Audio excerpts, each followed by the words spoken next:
There is a conflict shaping the modern world that no one officially declares, no one formally negotiates, and no one seems able to stop.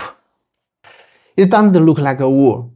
There are no borders, no armies, but it's everywhere. Young people are angry. Older generations are defensive. And both sides think the other one just doesn't get it. This isn't just a kids these days problem, and it's not just ungrateful you. This is a global generation conflict, and it's getting worse. No matter where you look, the story is starting to sound the same. In China, in Europe, in the United States, in Japan, in South Korea, young people feel locked out of the future. They work harder than their parents did. They are more educated, more connected, more productive, and yet they are poor. They own less. They feel less insecure. Meanwhile, the older generation, the one that already made it, still controls most of the money, most of the assets, and most of the decision-making power. And the resentment is no longer quiet. Every society has invented a word for this anger. In China, there is a viral insult, 老登, a mocking term aimed at old aunties who refuse to step aside and refuse to acknowledge reality. Its roots trace back to an online joke about old Joe Biden, but it quickly becomes something broader, a symbol of generation frustration. In the West, it's the boomer, or more precisely, okay boomer. Not an argument, not a debate, a dismissal. In Japan, there is car culture. In South Korea, gundae. Different languages, different cultures, same emotion. A feeling that the older generation climbed the ladder, put it up behind them, and then lectures the people stuck below. Here's the uncomfortable truth. The older generation didn't steal their success. They grew up during one of the most favorable economic periods in human history. Cheap housing, expanding industries, rapid globalization, stronger unions, stable pensions. If you worked hard, played by the rules, and stayed patient, life generally moved up. Career, house, family, retirement. In the United States, for example, the baby boom generation, born after World War II, holds more than $18.3 trillion in net worth. The system rewarded participation, and because it worked for them, they believe it should still work today. That's the trap. So when old people say things like, just work harder, be patient, stop complaining, we had it tough too.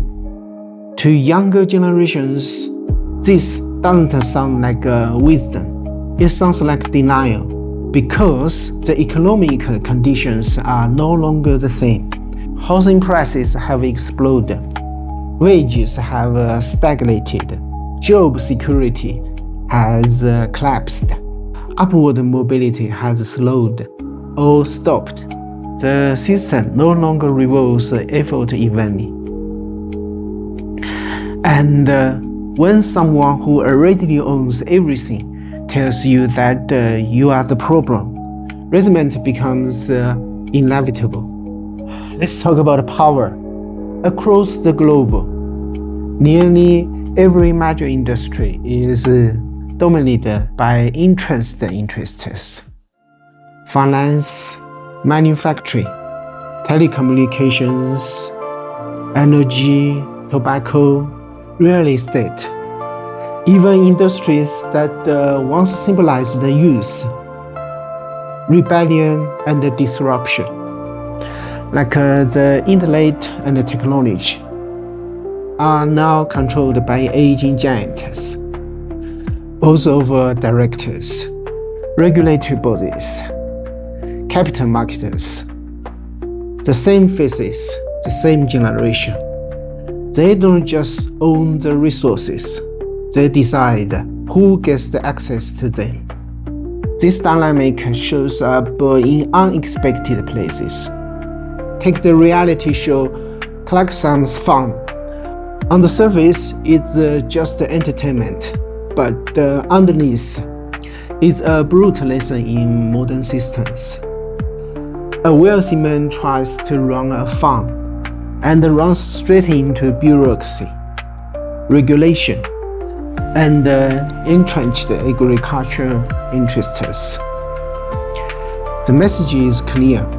Even with money, even with fame, even with effort, new players struggle to survive in systems dominated by established interests.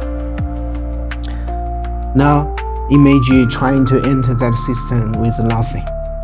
For decades, there was one escape hatch: technology. IT was the great equalizer. You didn't need land, you didn't need connections, you just needed a skill. Young people could outwork, outlearn, and outbuild the old system. But that door is closing. Over the last 10 years, the so-called Silicon Valley spirit has quietly died. The garage myth, the rebel founder, the outsider who disrupts everything. Today, tech is centralized, financialized, regulated, monopolized. I saw this coming years ago. 9 years ago, when I visited Silicon Valley, I met a programmer on a train. He looked exhausted. He told me bluntly that the legendary Silicon Valley spirit was already dead, not angry, just disappointment. I've always been fascinated by evolutionary biology and organizational behavior and history. Biological or social shows the same pattern again and again. When an environment loses its wild vitality, when resources are monopolized by giants, when new life has no room to grow, the system decays. Species go extinct. Ecosystems collapse. Civilizations stagnate. It has happened countless times on this planet. Human societies are not exempt from these rules. Many people hoped the AI would change everything, break monopolies, democratize power, create new opportunities. But so far, it's doing the opposite. AI amplifies existing power structures. Those with data win. Those with capital scale faster. Those with infrastructure dominate. Instead of liberation, we are drifting toward something else, something older, something darker. In feudal systems, a small elite controls land and tools. Everyone else runs access to survive. Today, the land is digital. The tools are algorithms. The laws are platforms. And most people, especially the young, are tenants in a system they don't own and can't escape. This is technological feudalism, not because technology is evil, but because power lives redistributed. This is why the generation conflict feels so emotional. It's not just about money, it's about dignity. Young people aren't angry because older generations succeeded. They are angry because the door closed right aft. And instead of acknowledgement, they are met with lectures. Every generation inherits a world it didn't design. But when one generation refused to release control, refused to admit conditions have changed, and refused to make space, conflict becomes inevitable. This isn't about blame. It's about recognizing a system that no longer renews itself. And history is very clear about one thing. Systems that stop allowing new life to grow don't remain stable. They collapse, quietly at first, then all at once. A society that protects its past too much eventually loses its future. When renewal stops, decay begins.